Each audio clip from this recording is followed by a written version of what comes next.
This is Hannibal here from thehannibaltv.com coming at you for the second night in a row with another UFO related interview, also related to this massive contact in the desert event coming up that just seems like an amazing event. I know we have a lot of international fans on this channel. I know we had an Australian fan watching last night. It is worth the trip. But Captain Ron is one of the producers of the event itself. He's one of the owners. He's been in the UFO community for many years. He's more neutral from the podcasts I've seen with you than some of the researchers. But I'm looking forward to talking to you. How are you doing tonight, sir? Terrific, man. Getting excited for the show. It's coming up fast. Yeah. How did you get involved? Because I did listen to a couple podcasts with you, and it seems like you recently are one of the Yeah, people that took over. Gordon and I acquired it actually January of 23. So that was our first year. We kind of still worked with the previous ownership and did that first show that they had already started. And we finished that with them. So this is our first official show with just Gordon and I at the helm. And so it's just over a year that we've had it. This is our first one, and it's our 10-year anniversary of the live event at Contact in the Desert. So, what have been your goals with taking over this event? I understand it actually started in the real desert. I mean, you're still in the desert, but you were actually in that gruesome heat, Yeah, and eventually you moved to a very fancy hotel, but you're yeah, still in the desert. they did that a few years ago, back in 2017-ish. They moved to the hotel we're at now. They used to be out in Joshua Tree, the national park, and it was almost like a Burning Man thing. Like, it really was out in the desert. And like you said, problem there was it was 130 degrees. They had ice buckets everywhere for people. It was pretty crazy. And some people loved that aspect of it because you were like out in nature with the Joshua trees, literally, sitting in the desert sand, listening to these guys talk. So that was the experience initially, and then it kind of grew, and they moved it into civilization at this beautiful Renaissance resort in Indian Wells, which is right outside of Palm Springs.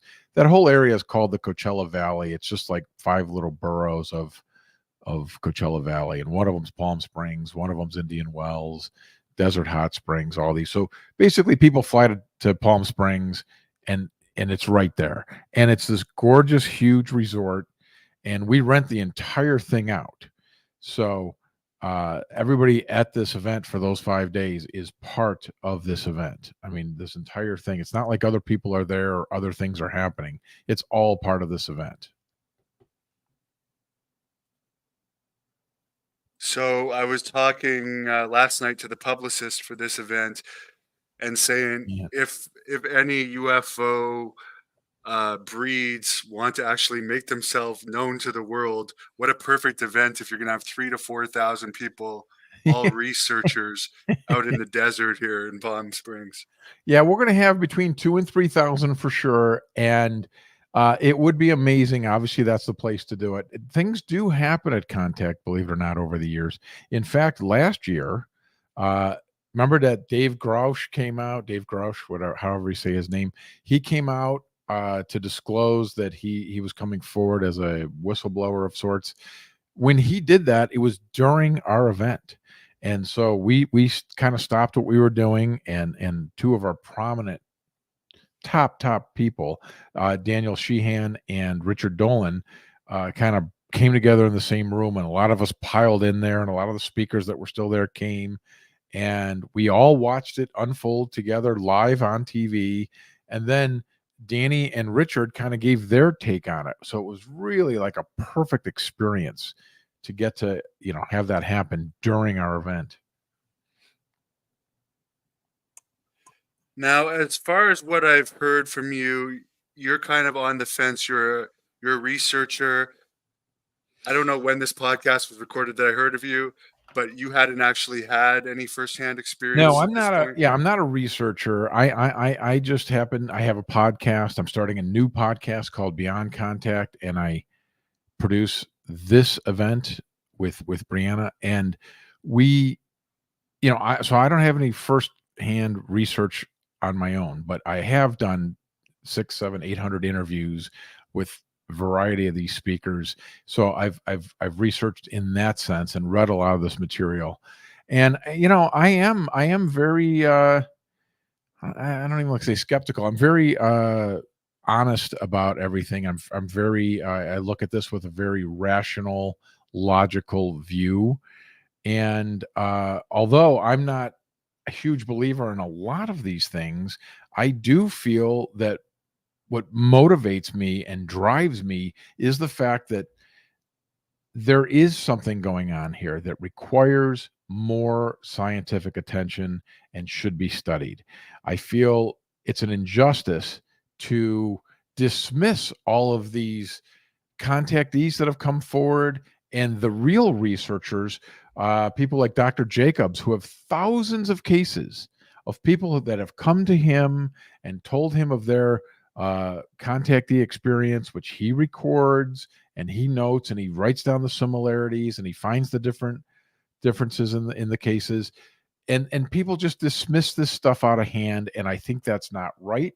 I feel like I've done enough looking into the topic to realize that there is enough here that warrants more scientific investigation, and something is going on. There's clearly some things going on. And we've had real people like Dr. John Mack from Harvard look at these cases and study abductees, and he felt that nobody was being delusional or lying. He feels that they had real experiences. I think it's an injustice just to dismiss those things out of hand. That's where I sit. So, do you have a theory personally on what's going on?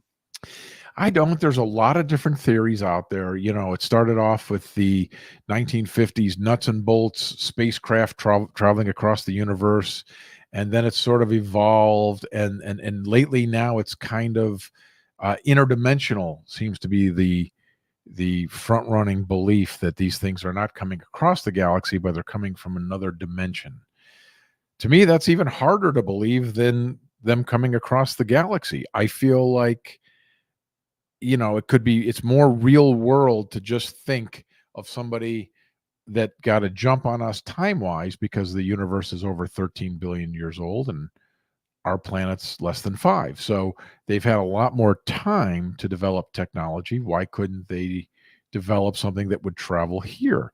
That makes plausible sense to me. Traveling through dimensions, I know mainstream science says there's possibly 13 dimensions of time or of space plus time, and that's still hard for me to get my head around. I don't know how they're traveling interdimensionally, but some people have reported that they think that's what is happening. So it's fascinating to look at that research, but I don't fall there. I feel like to me, I like to keep it in the real world. I just think they've had more time to develop more technology, and I don't think it's a biological being necessarily coming here every time. They talk about these craft. I like to say how you've seen these reports of crafts going thousands and thousands of miles an hour, and then they do a 90-degree turn, and people are like, well, that can't be real. Their head would come off their body or their brain would come out the side of their head. Well, what if artificial intelligence is driving that craft? What if there are no beings on that craft? That's what we have now. That's what we're going to do. We're going to go out into the galaxy with artificial intelligent controlled probes that'll send back data. Why? That's very plausible to me that's what some other civilization would do. They would send a unmanned craft with artificial intelligence on board that doesn't get sick, that doesn't die, that doesn't have these issues that biological beings do, travel across the galaxy, collect all this data, and send it back. That makes rational sense to me. So I believe something like that could happen. That does make sense. And one thing that I believe could be plausible is that maybe there's bases underwater or somewhere, and they're Sure. actually could be coming from here, and it's Sure. not necessarily far away. Or if it is far away, they're staying here for a while. There's a I've name heard for Rush that. talk about interdimensional though, so there are Yeah, scientific people talking about it. that's true too. But there is a name for like people that think the beings are here, like is it Yeah, crypto? crypto terrestrial. Yeah, that's it. Yep. Yeah, and Yeah. that kind of makes sense. But of course, there could be numerous beings from numerous persons. Last night they were talking about 2 to 300. That's again hard for an average person to swallow, but it's possible, I guess. The thing is, all of this is possible. It's like, when we're talking about these topics, we're talking about an unknown, I like to say, and we are talking about an unknown. So it's fun to speculate, and we should look at the data and see what it shows and see what the possibilities are. I struggle with people that think they've got it figured out and they know the answer and it's definitive, because it's not definitive. We don't know. We're dealing with an unknown here, and I think everybody's just guessing. We're doing the best we can with the data we have, and getting the reports from these pilots and getting these reports from these contactees, and putting it all together and seeing what we can come up with. But we're just to try to understand what another civilization would be doing here, or their motives, or their. It's ludicrous to think that we could figure that out on our own. Yeah, I find the people that either say that they're all friendly and there's nothing to worry about, or that they're all a threat. I Mm. mean, you got to kind of look at both sides. We've seen examples of both over the years. Absolutely. Stephen Hawking says we shouldn't be trying to get so much attention from other civilizations, because who knows who we're going to welcome in. We may not like what we find, or we may not like whose attention we've got. So I think those are wise words. I think that makes sense, because we don't know.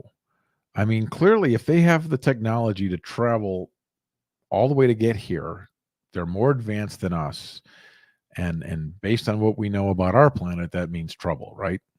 Technology always wins. Yeah, and on our own planet doesn't even get along. There's so many wars going on all the time. So how can we act like every civilization is going to have the same intentions? But I actually asked Nick Pope, one of your guests, when I interviewed him, about Stephen Hawking's warning there that we shouldn't be sending these signals out. And Nick said, well, they've already been sent out. It's really Right. too late for that. Right. That's true. Not to mention the nuclear blast that we made. They say, they a lot of people think in the subculture that that's the reason that we had these sightings in 1947, right after we dropped these bombs, and right after we did that, because you'd see that or detect that from far away. Kind of makes sense. Yeah, it would be interesting if you could somehow get Tom DeLonge as one of your speakers sometime, because I've heard him talking about they may have overcome this side effect, but there was something to do with nuclear bombs going off that affects their propulsion and causes crashes. And he even theorized, well, he said he'd possibly heard this somewhere, that this operation, I think it's called Starship Prime or something, may not have the name right, where they blew up nuclear bombs in space, may have actually had an ulterior motive than just testing nuclear bombs. They may have actually been trying to knock some things out of space.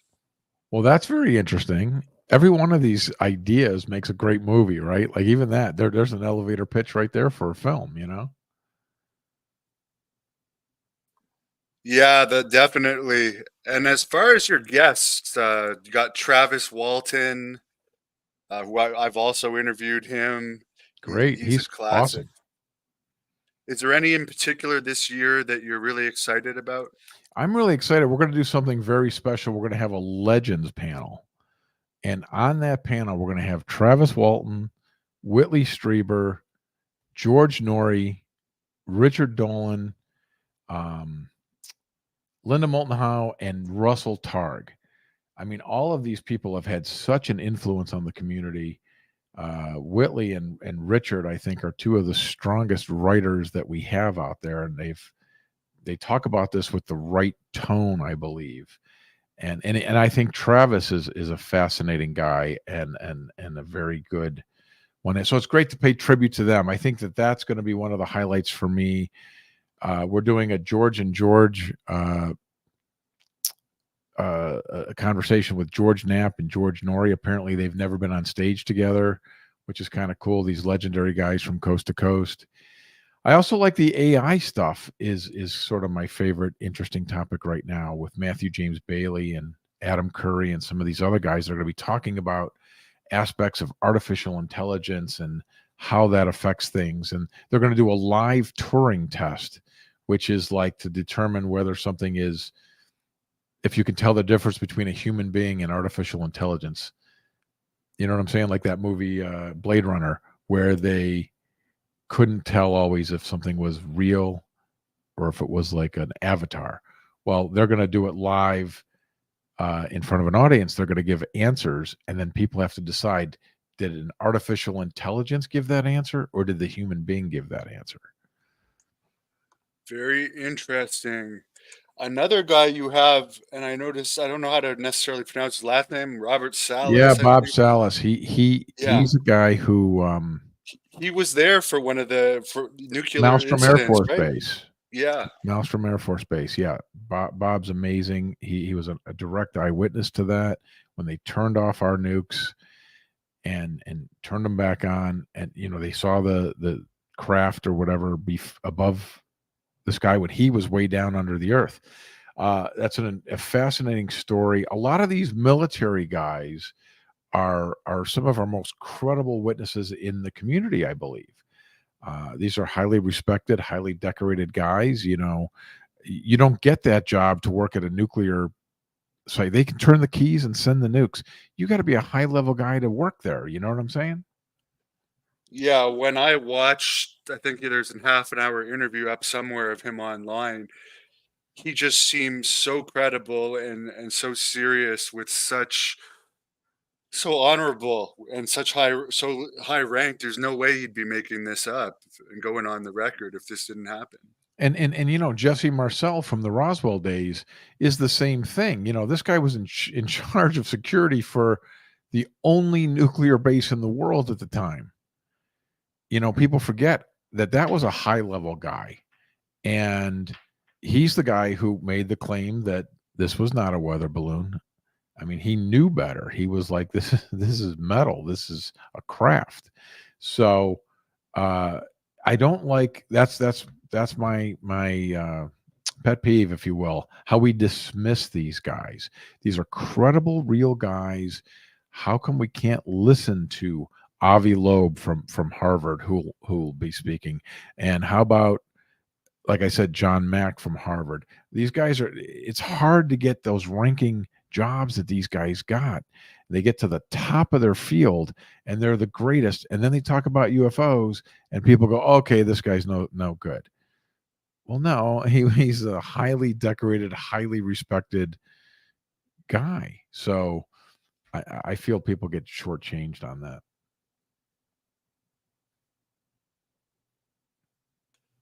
Yeah, and I've actually interviewed Avi Loeb too, and it's humbling talking to him because of how smart he is. It's like I'm not even worthy to talk to you because your intelligence level is so high. So him being interested in this definitely gives it a lot of credibility.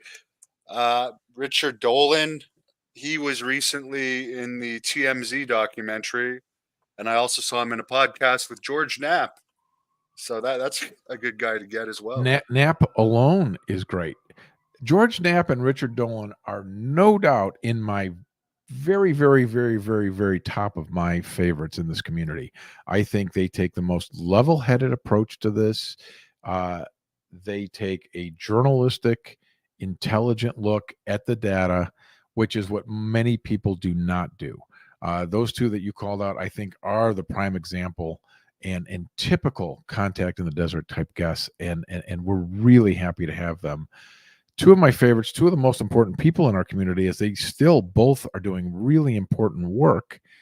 And, they use true journalism. They look at the data, they look at the cases, they look at all the ins and outs of these cases, and they come to some really interesting conclusions. These are not guys that are looking for some, you know, what do you call it? National Enquirer story. They're not. They're looking for the real thing. And I think it's really important to have people like that.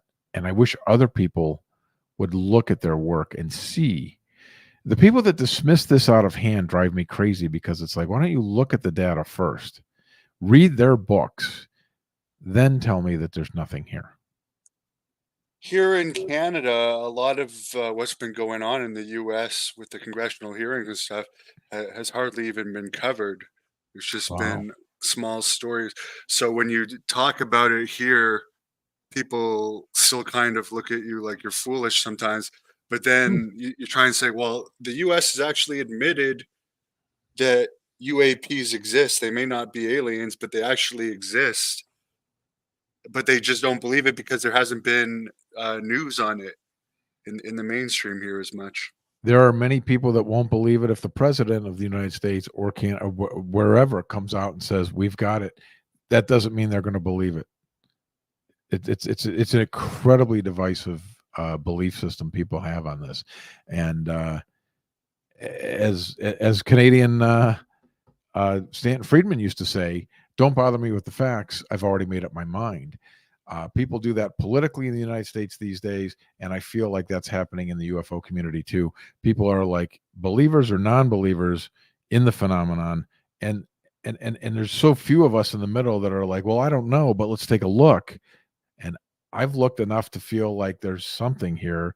We really need to pay more attention and put more resource into finding out what's going on instead of dismissing it out of hand. I think that's a real cop out to just dismiss it out of hand. Oh no, nothing happened at Roswell. That's already been debunked. Well, that's not true. And did you look at the data? Have you read the books? Have you seen the eyewitness testimonials?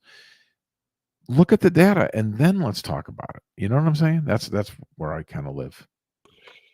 Now, I had, by the way, someone says you look like the former wrestler Sean O'Hare. That's actually a Oh, compliment how funny. coming from a wrestling fan.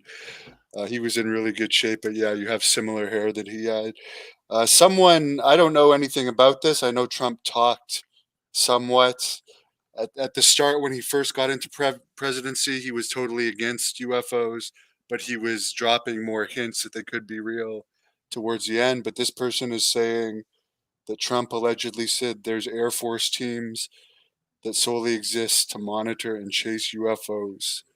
I don't know about that. Have you heard I anything don't about know. this? And we often you hear different things. I mean, obviously, again, it's just speculation because we don't know. But the speculation is that a lot of the presidents, certainly since Nixon, they say, uh, they don't even tell them about this. Like this is such a black budgeted, compartmentalized area that they don't even have the president in the loop on these things, which it's hard to believe. But then again, keepers of this knowledge don't come and go every 4 years. They obviously have this knowledge. If there is such a thing, I could believe that. You know what I'm saying? Everyone was saying that Hillary Clinton would have been the president to disclose it because she seemed to have a genuine interest in it, and people on her team that wanted John disclosure. And Podesta, sure. had you heard that as well? Yeah, John Podesta was supposedly very much interested and had been pushing for this for years, and he was part of her team. So I think a lot of people in this community were kind of hoping that if they got in, that perhaps they would disclose. And disclosure is one of these words that everybody's got a different definition of disclosure. To a lot of people, it means the president comes out, pulls up a tarp and says, "There's the ship. Here's a picture of the bodies," and the president does it. And other people are like, "Well, we have disclosure. We've had many direct eyewitnesses come forward and tell their story." And I think it's going to be a long, long time before you get the big D disclosure from a head of state. I really do. Yeah, and it doesn't really matter anymore now that everyone has cell phones. If there was a mass sighting, I mean, it would be disclosed. I don't think they'd be able to cover it up too well. Well, Although no, for but the hold on a Phoenix second Lights, there, they brother. managed to. That's a really great point. Yes, if there was a mass, let's say there was a Phoenix Lights 2024. In one sense, yes, now we have social media. Everybody's got a camera on their pocket, and we would have that. But I think there's still a ton of people that would not believe it. They would not believe it. They don't. How do you know that that's a UFO? And how do you know? I think that it wouldn't be like that. It would not be, well, we got all these things, pictures of these lights. We already have a lot of good video footage of that, and a lot of people don't believe it. And in fact, there was this thing in 2001 that's worth researching. I know you're sort of new to this community, and here's a great thing to look up. In 2001, Dr. Stephen Greer did the Disclosure Project, and they testified at the that they did a presentation at the National Press Club, and they brought forward all these direct witnesses, guys with stacks of files, tapes, recordings, military guys. Tons of people came out and said, look, we've got objects on radar, 90-degree turns, speeds we can't imagine. All this testimony came forward. And in fact, the interesting thing I like to point out all the time is the interviews with these guys beforehand. They all said they didn't sleep the night before because once they did this, they thought the whole world would know that UFOs are real and there is another extraterrestrial presence here because we've disclosed that. And it didn't happen. It was a blip. I mean, it was fascinating for people in this community, and a few people came on board, but in general, it didn't move the needle. The vast majority of people still don't believe that that's real. And that's a good example of what I'm talking about. So even if you had hundreds of videos of a triangular or disc-shaped thing flying over LAX, and there were all these videos, people would claim it was a movie stunt, or it was photoshopped, or it was false flag, that they're creating a hologram. There'd be all kinds of things. I do not believe in any way, shape, or form that the world would then go, oh yeah, it's real. This guy has a good point. We have a big eclipse coming soon. Apparently, you're going to be able to see it from here. That would be the best time when everyone's looking at the sky. Are you in line for that? Yeah, that would be a Yeah. great time. That's a good point. I'm actually flying to Cleveland to see the eclipse. I'm going to be leaving in a couple days to be up there. Is that go right through where you are as well? Yes. Yeah. Awesome. Just saw a big thing on the news of it the other night. I hope we get good weather in Cleveland and up in Canada so we can actually see it well. Yeah, it's been a nice couple days here, but we're supposed to get a bit more snow than the next 3 days. And I just have to ask you about Captain Ron. I used to love that movie. Is that where you got the Captain Ron name from, When or?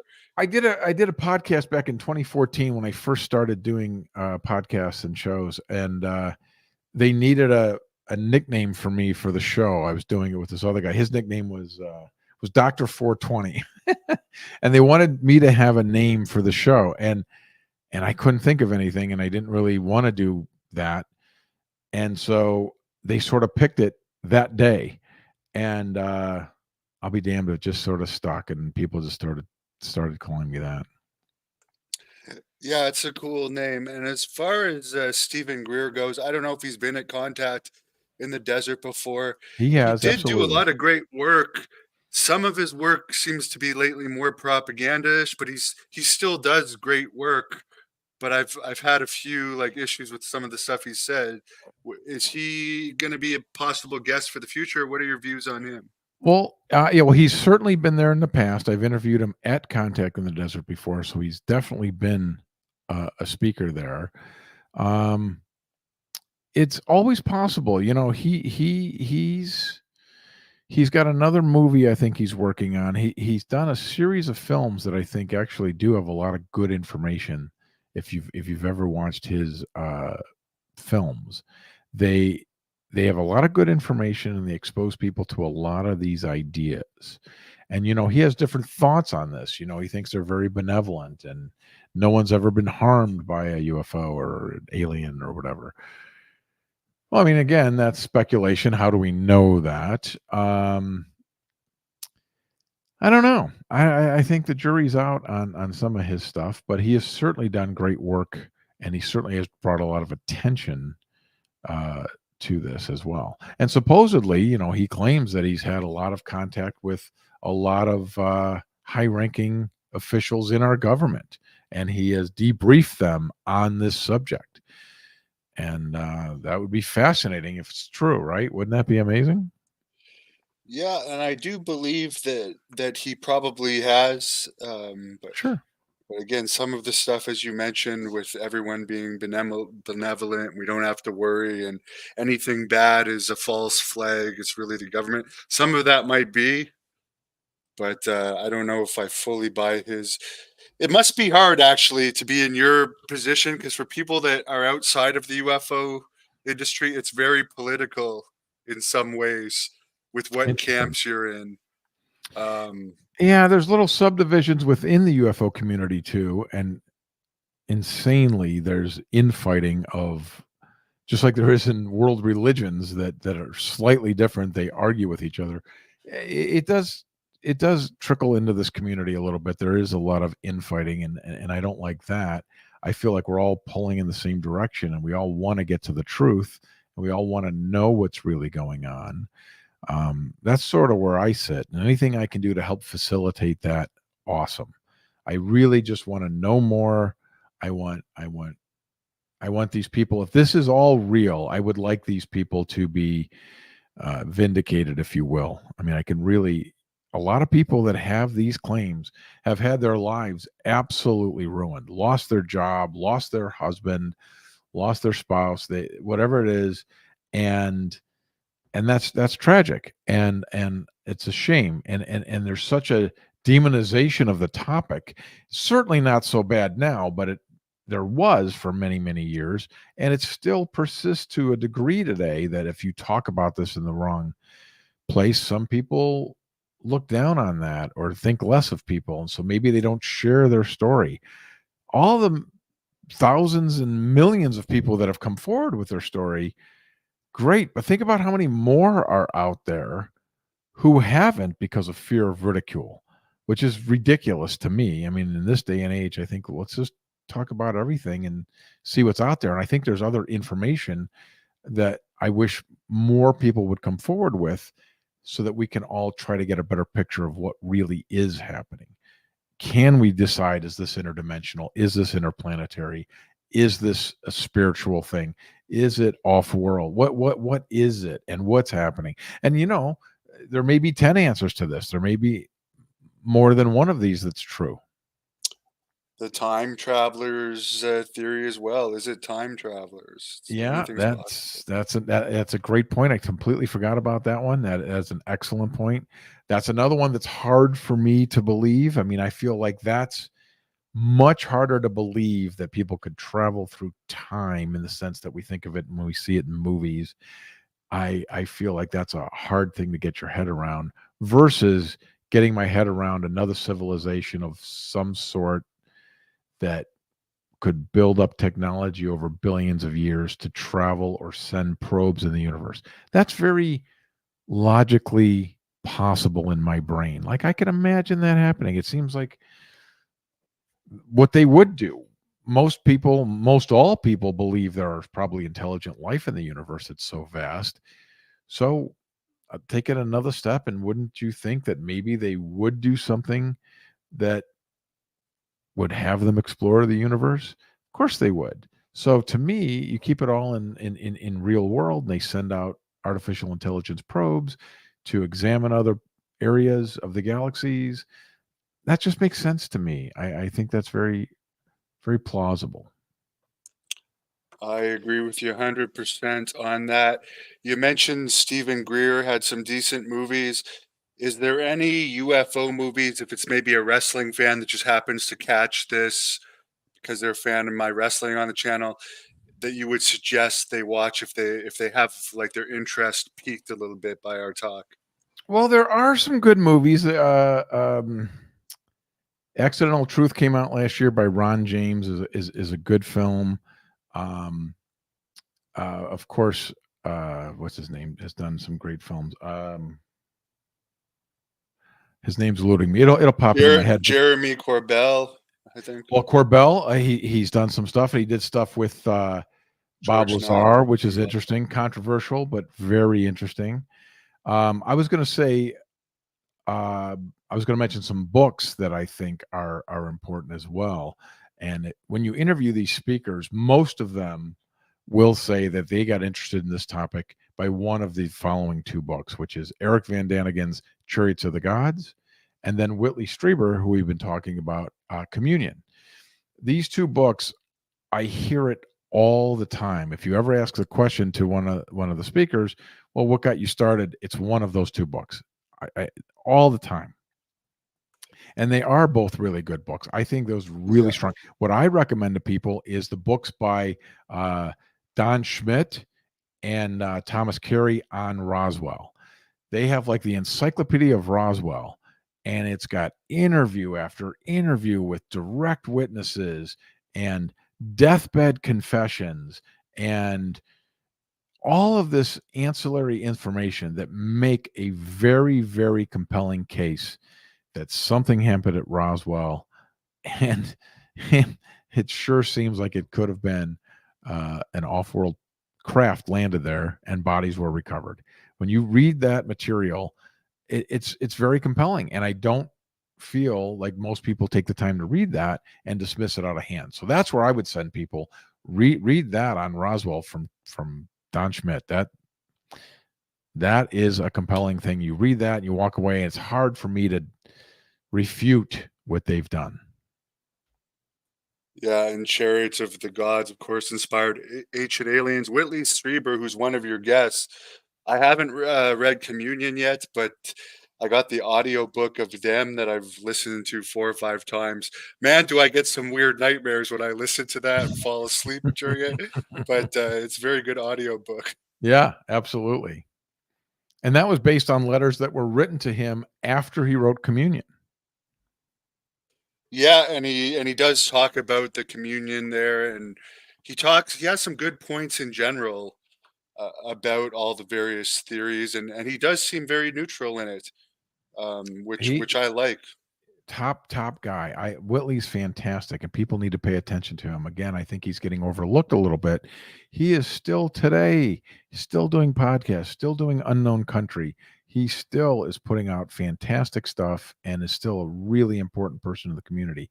I read his book literally when it came out, which is like 87.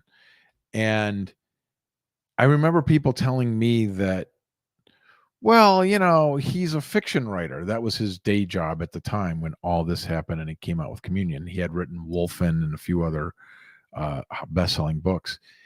And that was a great point. You know what? You're right. The guy's a science fiction writer. Maybe he's making this up. But now you flash forward, it's been, 40 years, and he's as knee deep in this community as he's ever been. He sticks to all of his stories. He still talks about this. He still doesn't know what's actually happening. And I feel like he's more credible today than he was in 1987 when we didn't know this much about him. And he didn't spend most of his life researching these topics. Yeah, it's funny. I discovered him because I saw him do an interview with Jim Semivan, a Mhm. former CIA guy who's very credible again, and he had a negative experience actually, him and Yep. his wife. Um, but I was watching this podcast. I'm like, why is this guy interrupting Jim Semivan so much? No one wants to hear about him. Then I look up who Whitley Strieber is, and I'm like, of course. Yes. How could I even have been offended by that after He's I on our figured out Legends who it was? panel for a reason, deservedly so. Definitely. So as far as all the panels, and the other thing I wanted to ask you about before I forget is speaking of Stephen Greer, he's famous for these CE5s. He's actually popularized them. You're Mhm. having a CE5 session at this event. Some people, like I've heard George Knapp say, you got to be careful with that because it's kind of like a Ouija board. You don't really know what you're summoning. Some people will say, well, Greer charges a fortune, it's all a work. But then I've talked to others that say they actually see stuff. But then I'm thinking to myself, if you're actually seeing stuff, why aren't we getting more evidence out of these CE5s?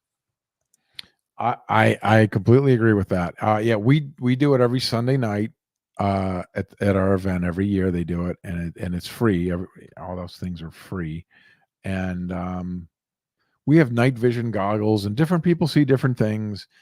Um, Yeah, I know Stephen Greer's thing's very expensive, and I've had people who have gone on his trips come back with the opposite information. Some people say they didn't care for it. Other people say it was the greatest thing in the world, and they felt like they really did see things. So I don't know. It's not the tailpipe from a from a UFO craft. So it's not definitive enough for a lot of people, and I get that. Who has been some of the most interesting guests that you've met over the years? Because I met Travis Walton up in Snowflake, Arizona, and it was quite an experience that I'll never forget. And I won't go into that whole story, but it's really like meeting a character out of a movie when you meet this guy. He's quite a character indeed.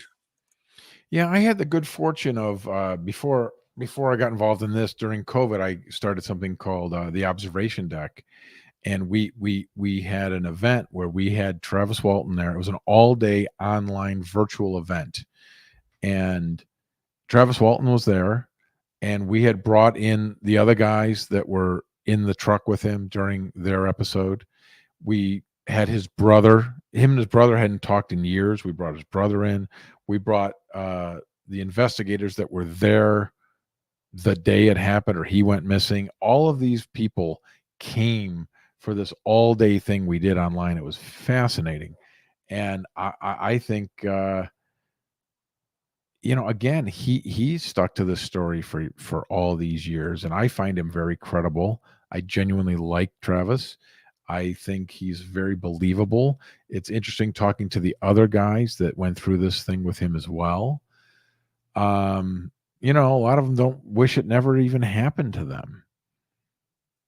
They're not seeking fame from this. A lot of these guys aren't.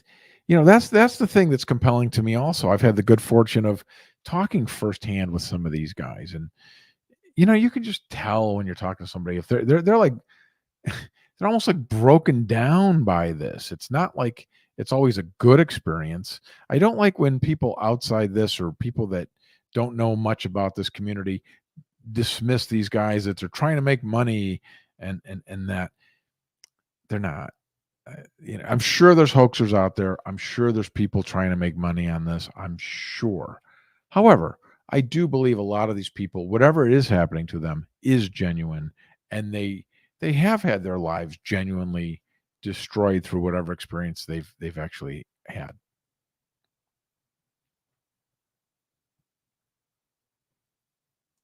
I will say about Travis, he seemed genuinely traumatized and Yeah. shaken by his experience when he was talking about it. There's definitely some things that your average person might call into question about it, but there's definitely seemed like I would my film crew guy that was with me, Donald, that day. He's a full non-believer, and he thought it was all ridiculous. But he said that man has been through some trauma. He said I don't know what happened with him, but something Perfect happened. example. Good for that guy. Exactly. See, I've had uh, several of these experiences with talking with different experiencers, and I'll be damned if that's not compelling as hell. I mean, like you said, you could tell that this guy's been through something. This has been a real experience, a traumatic experience. I feel that these guys are worth their due. They should get their day, and hopefully they will. Now I've heard you say, and you brought it up here, Roswell is a very credible one for people to look up. We already talked about the Phoenix Lights. Nick Pope always talks about Rendlesham Forest, which I'm sure he'll talk about at this event as well. But what are some of the events that you would suggest people look up The as far cases, as incidents? Yeah. well, there's a lot. I think Terry. Oh God, what the heck's Terry's name? Do you know who I'm talking about? Terry Lovelace. Excuse me, Terry Lovelace is an excellent case. He was a military guy, and do you know that case, the Devil's Triangle or whatever, with Terry Lovelace? Are you familiar with him? No, I've never heard of it, but I'll look it up now that you mention it. He wrote a very good book, um, and Terry Lovelace and his buddy were in the Army, and they went camping, and they had an experience, and they saw a craft go over, and he goes through the whole thing that happened to him, and he has a lot of fascinating little things. I'm trying to recall some of them. Like, he has a thing where his cell phone, he claims to have been, classic, typical abduction case where he gets taken, goes up to a ship, and comes back. And he had taken his phone to Apple, and his phone, Apple came back to him and said, well, you were on a helicopter or something because your phone was 10,000 feet in the air or whatever, because the GPS recorded this. And he's like, no. and it's synced up from when he had this experience. So he has actually a unique piece of evidence that his phone recorded his GPS location, and it actually took him into the air, and then it brought him back, and it's recorded on his Apple thing, and it's the only time that's happened. I find that compelling and interesting. And a lot of these cases, I can't think of them by name necessarily, but there are cases where different abductees will say that they've come back and they're like, these aren't my shoes. And a neighbor or somebody will have their shoes, like, and they remember seeing that guy on the craft. I find these very compelling, if that's true, because there's some things about, them making them get naked and all this. Then when they get dressed, they give them the wrong shoes. That's fascinating to me. And I certainly like the cases when there's multiple witnesses. I find that more compelling. I also find it more compelling when it's one individual thing. I feel it's more plausible. This is maybe my personal thing. If somebody has a normal life, you hear these stories. I've read so many different accounts of contactee experiences where a guy's a normal guy, 45 years old, worked as an accountant for 20 years, normal life. One day he wakes up, there's an alien being with big eyes at the end of his bed. It messes him up, and his whole life kind of comes apart. But it's like that one thing happened to him. He had this one contact experience. That seems very I guess credible to me. Where when some people have told me stories and they're like, well, I've been on a variety of ships. I've gone through time portals and gone back in time. I've gone through stargates and walked on 9 different planets. I've been in the bottom of Air Force bases underground and worked on alien bodies. And I've served a 20 and back, and I've done. They've got all of these 1 in a billion things happen to the same person. That's harder for someone like me to digest. So Yeah, that's or where I they say that the aliens told them about everything that happened and all these other UFO events, so you they're know experts on everything. anyone that feels like they're an expert or they have the answer.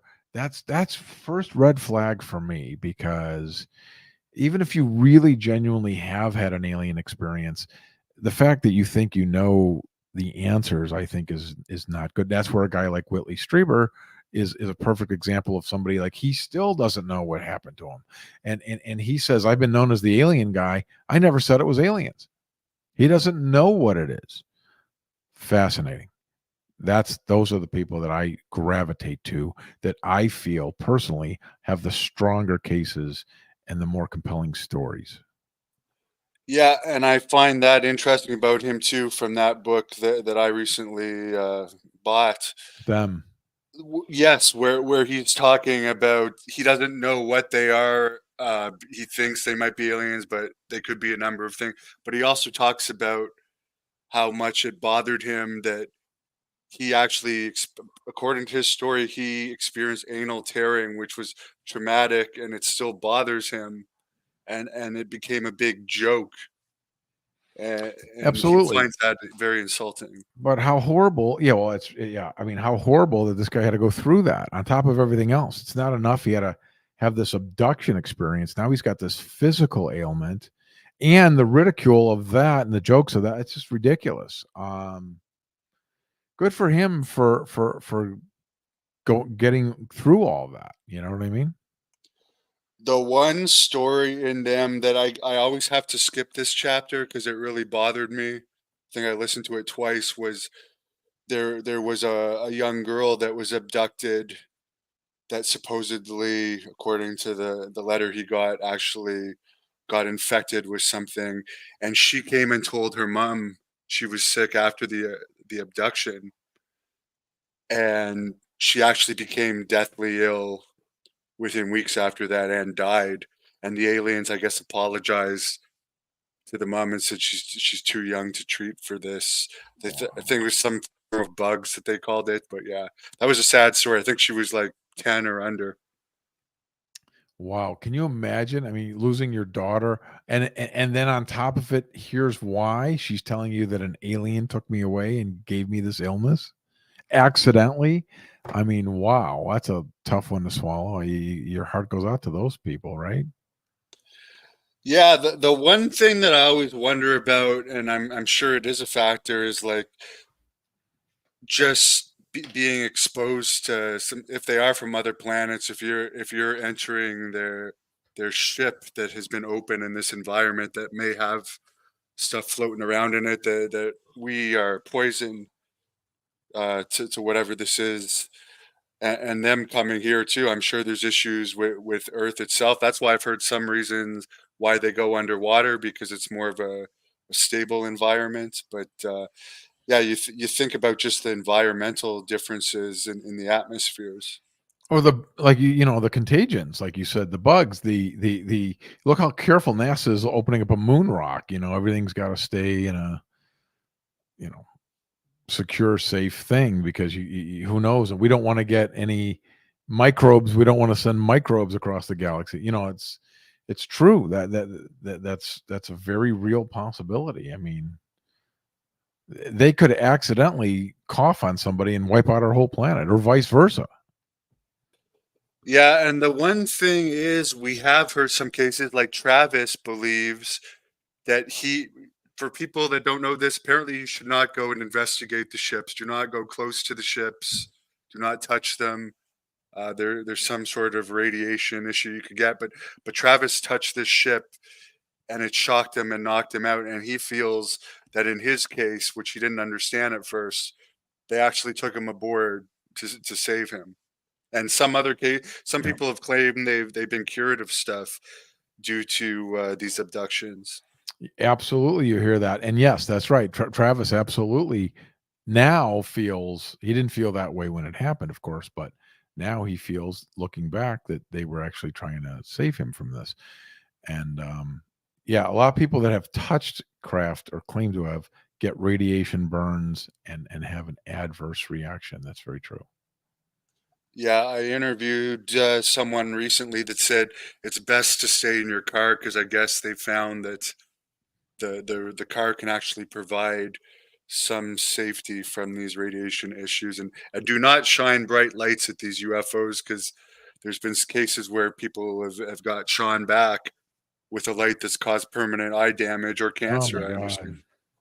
A lot of people do feel, you hear cases where people feel they have that they're changed through these experiences. They become more green, if you will. They care about the earth more. They become softer typically, and they some people believe they can like have these other abilities like healing or telepathy or other things that they've gotten through these experience.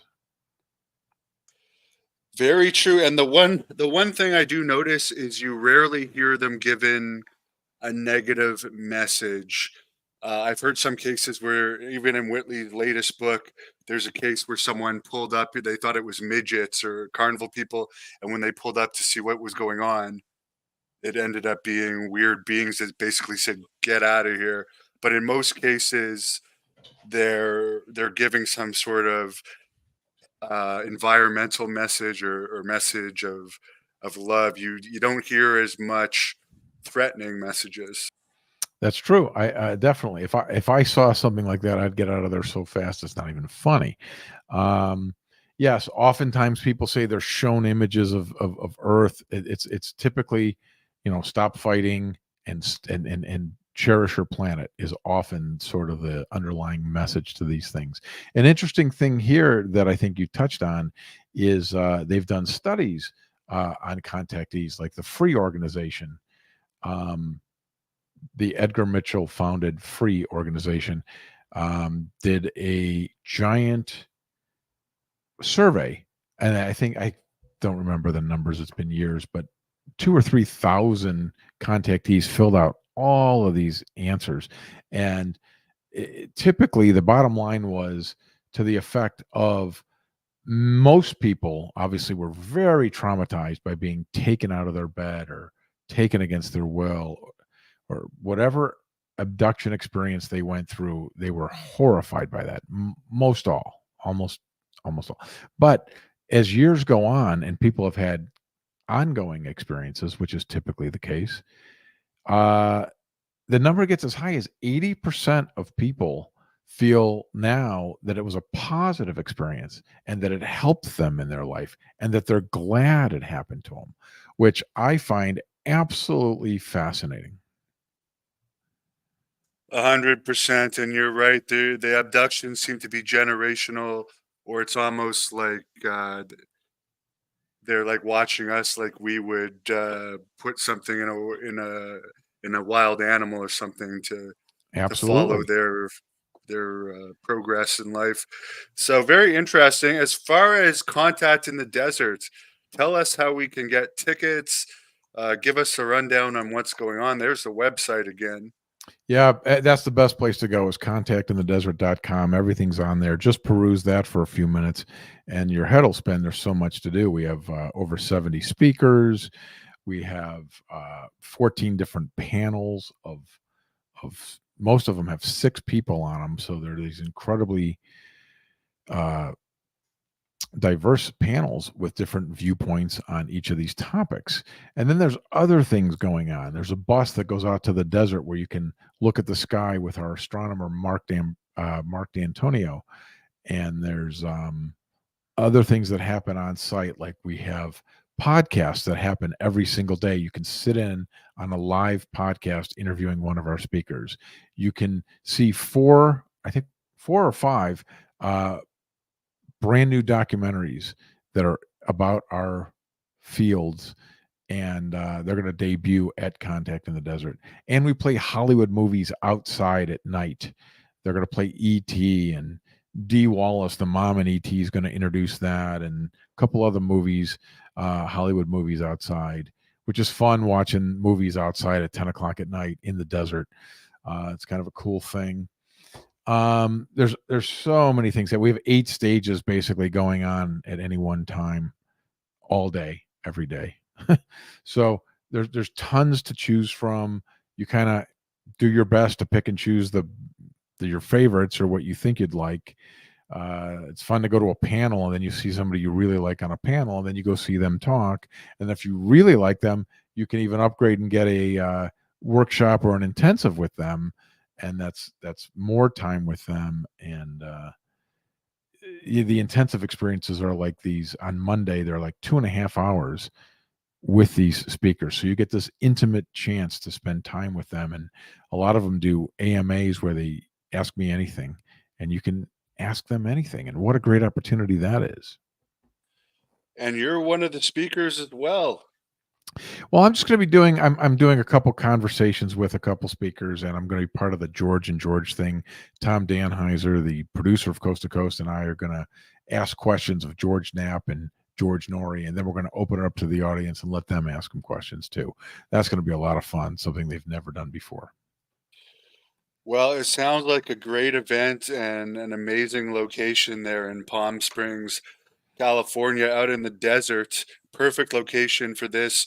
Great vacation for people if they want to take a break and also be around like all the top stars, if you want to call them Yeah, stars these in are the UFO celebrities in our business. world, man, no doubt. And the resort's beautiful. We got a pool. It's just an amazing pilgrimage kind of to get away from everything, brother.